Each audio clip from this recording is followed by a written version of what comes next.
Hey, welcome back.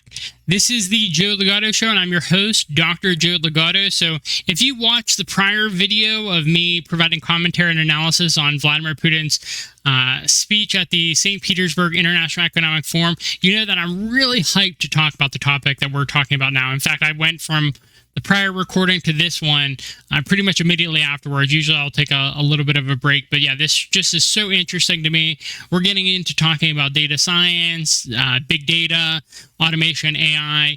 If you ever get me like going off on a tangent, which I kind of went on last video, I love talking about this. I think it's so important for the modern world. And you're seeing that the AI arms race is really heating up with things like Chat GPT and the more broadly large language models. So if you ever want me to provide commentary videos on that type of stuff, the science and tech stuff, I've been mostly talking about news and geopolitics. But if you ever want more science and technology stuff, please let me know in the comments section, because I absolutely love talking about that. But we're going to talk about it a little bit here just because Vladimir Putin has gone over that information. So let's dive right into this very, very, very interesting topic.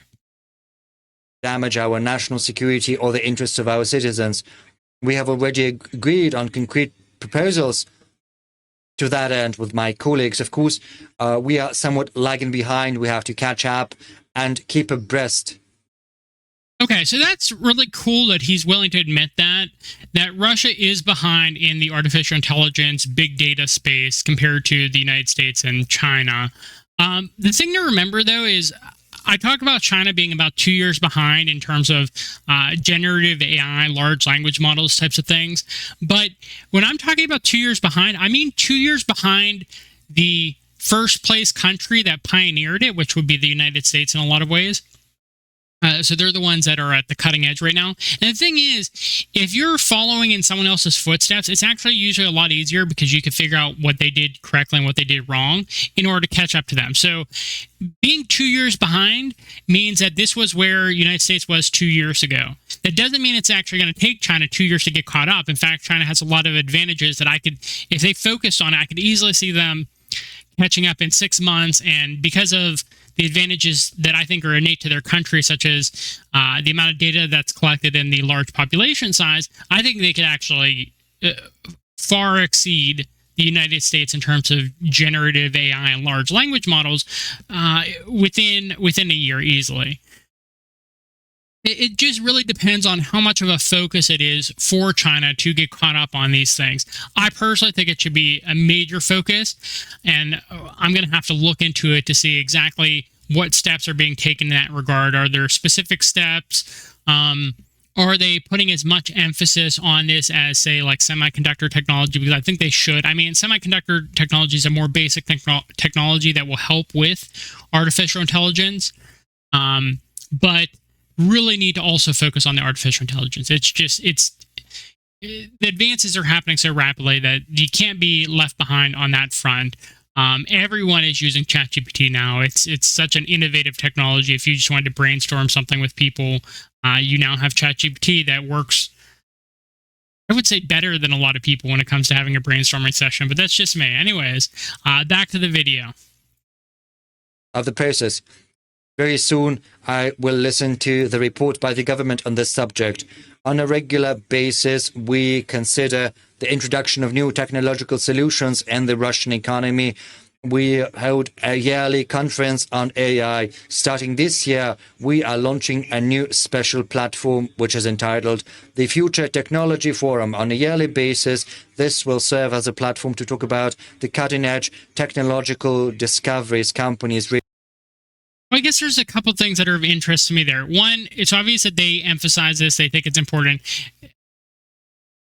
As kind of a rebuttal, the United States already does stuff like this. There's a ton of technology conferences, future of AI, automation conferences. I mean, in recent years, the Industrial Organizational Psychology National Conference presented by PSYOP has talked a lot about that. So you could go to a number of different forums in the West about that. I think the interesting part here for me is I feel like the Western governments, like America, are extremely detached from the innovations.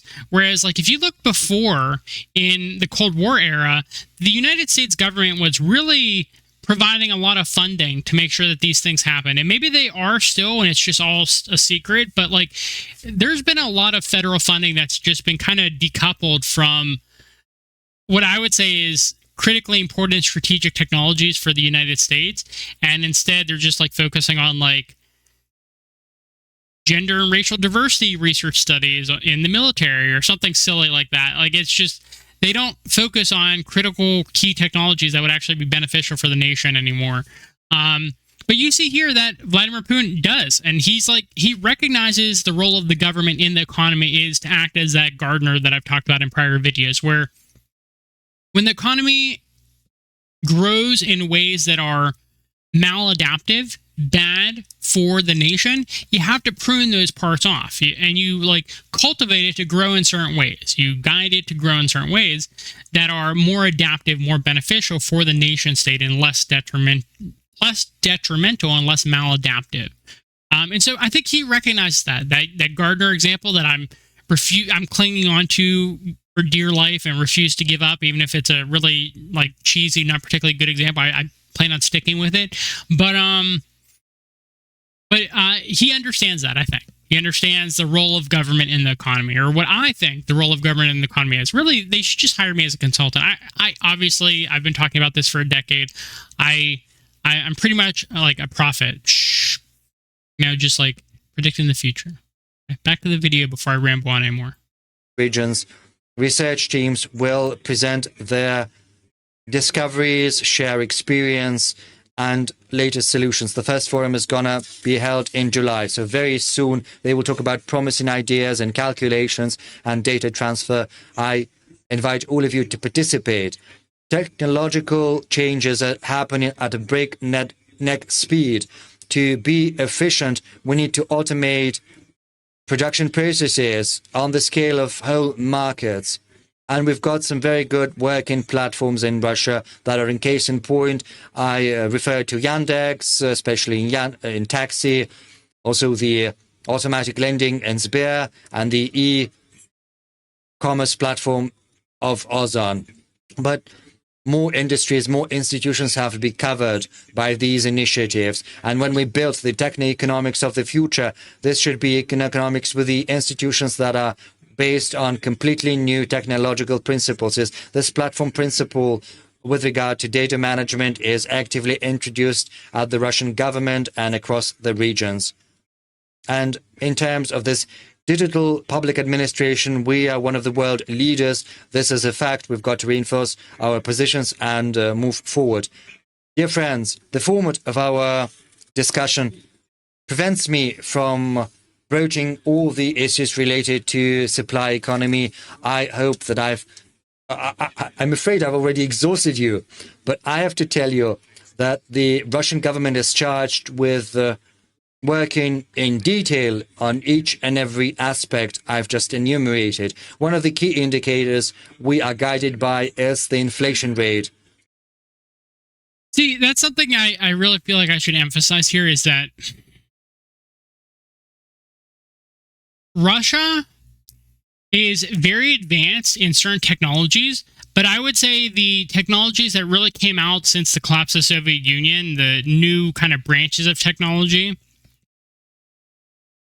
in Forex strategy games, we call that like a tech tree, those branches, those new branches, they haven't really caught up on that. They've been kind of just trying to stabilize their nation. And what Vladimir Putin is talking about here is that recognition that, like, yes, there are technologies that came about after the Soviet Union collapse that are completely different from what we've been working on, and we have to learn about them. We have to be able to use them and scale them so that they could be practical and be beneficial for the entire economy. And so whenever you think of Russia, I'm trying to think of the right word for it, like in like Dungeons and Dragons terminology, but I'm blanking on what exactly I'm trying to say here. It's like their stats are not particularly evenly distributed, where some of the things that they've been working on for decades and they've continued to work on even after the collapse of the Soviet Union, like they're really proficient in those technologies.